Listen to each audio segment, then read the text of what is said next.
Sri Mulyani mengakui bahwa aturan teknis PPN 12% tidak ideal, tetapi pemerintah menerbitkannya agar tidak melanggar aturan perundang-undangan seperti UU HPP. Loh kok bisa ya? Simak penjelasan dari Menteri Keuangan.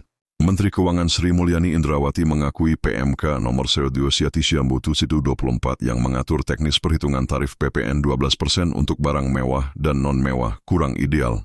Hanya saja dia menekankan pemerintah harus tetap mematuhi amanat undang-undang. Sebagai informasi, Peraturan Menteri Keuangan (PMK) Sekipru 2024 mengatur bahwa tarif pajak pertambahan nilai (PPN) 12% tetap berlaku untuk semua barang jasa. Hanya saja dasar pengenaan pajak (DPP) dibedakan menjadi dua, yaitu untuk barang mewah dan non-mewah. Pertama, pengenaan PPN untuk barang mewah dihitung dengan cara mengalihkan tarif 12% dengan DPP berupa harga jual nilai impor sebesar 12. Kedua, pengenaan PPN untuk barang jasa lain atau yang bukan tergolong mewah dihitung dengan cara mengalihkan tarif 12% dengan DPP berupa nilai lain.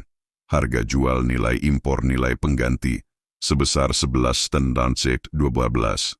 Sri Mulyani tidak menampik aturan tersebut mendapat kritik dari sejumlah pihak karena dinilai membingungkan dan menambahkan beban administrasi. Kendati demikian, dia menyatakan aturan tersebut diambil agar tidak ada ketentuan peraturan perundang-undangan yang dilanggar. Kita mencoba mengoptimalkan ruangan yang ada dengan tetap menjaga aturan hukumnya itu sendiri, meskipun mungkin tidak ideal. Jelas Sri Mulyani dalam konferensi pers di kantor Kemenkeu, Jakarta Pusat, Senin, 6 Mentru 2025. Bendahara negara itu menjelaskan dalam setiap kebijakan pihaknya selalu mempertimbangkan faktor politik, hukum, hingga konsekuensi sekaligus mitigasi dampaknya. Jika kebijakan tersebut diperkirakan bisa menambah beban masyarakat, maka pemerintah harus siap menerima kritik hingga reaksi negatif. Menurutnya, reaksi negatif tersebut kerap terjadi hanya karena ada sesuatu yang baru. Oleh sebab itu, sambungnya, pemerintah perlu melakukan sosialisasi agar tujuan kebijakan baru tersebut bisa dipahami masyarakat. Ini yang kami terus mengkomunikasikan dan menyampaikan agar masyarakat paham. Saya tahu bahwa tidak selalu beritanya itu menyenangkan, tapi pada akhirnya seluruh Indonesia, seluruh lapisan, seluruh ekonomi harus dikelola bersama, tutup Sri Mulyani. Sebelumnya, Ketua Pengawas Ikatan Konsultan Pajak Indonesia, IKPI, Priyanto Budi Saptono, meyakini Kementerian Keuangan membedakan DPP untuk barang mewah dan non-mewah agar tarif PPN di Indonesia tetap tunggal, yaitu 12%, sesuai amanat Undang-Undang Nomor 42 2009, UU PPN. Memang dalam penjelasan pasal 7 ayat 3 UU PPN disebutkan pemerintah mempunyai wewenang mengubah tarif PPN, tetapi dengan tetap memakai prinsip tarif tunggal. Hanya saja, sesuai PMK Nomor 103/1 2024, dalam praktiknya kini ada pembedaan untuk barang mewah dan non-mewah, multitarif, seperti arahan Presiden Prabowo Subianto.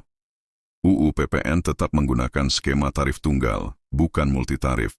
Akan tetapi, DPP-nya dibedakan menjadi dua, jelas Priyanto kepada bisnis, Rabu, 1/1/2025. Kenaikan PPN 12% menuai kritik. Ketua Komisi 11 DPR Muhammad Misbahun merasa pembedaan dua DPP dalam PMK nomor 131/2024 itu sangat membingungkan dan menimbulkan kerancuan dalam penerapannya. Padahal, menurutnya, Prabowo sudah memberikan arahan yang jelas bahwa kenaikan tarif PPN menjadi 12% hanya untuk barang mewah yang selama ini menjadi objek pajak penjualan atas barang mewah, PPNBM. Sementara itu, barang jasa lainnya tetap dikenai PPN 11%. Dengan kata lain, Misbahun menekankan seharusnya PPN diterapkan multitarif, bukan malah dipersulit dengan perhitungan 2 DPP. PMK 101 membuat dasar perhitungan yang membingungkan dunia usaha dalam penerapan tarif PPN 11% yang tidak naik dengan menggunakan istilah dasar pengenaan lain, ujar Misbahun dalam keterangannya, Jumat, 3 Maret 2025. Apalagi, sambungnya, persiapan dan pembuatan keputusan sangat mepet dengan pelaksanaan perubahan tarif PPN. PMK 1/2024 diundangkan pada 31 Desember 2024, sedangkan kenaikan tarif PPN dari 11% menjadi 12% berlaku pada 1 Januari 2025. Oleh sebab itu, politisi Partai Golkar itu menilai seharusnya Direktorat Jenderal Pajak Kemenkeu membuat peraturan dengan bahasa yang lebih sederhana, tidak menimbulkan multitafsir, dan tetap menggunakan mekanisme penyusunan peraturan yang seharusnya.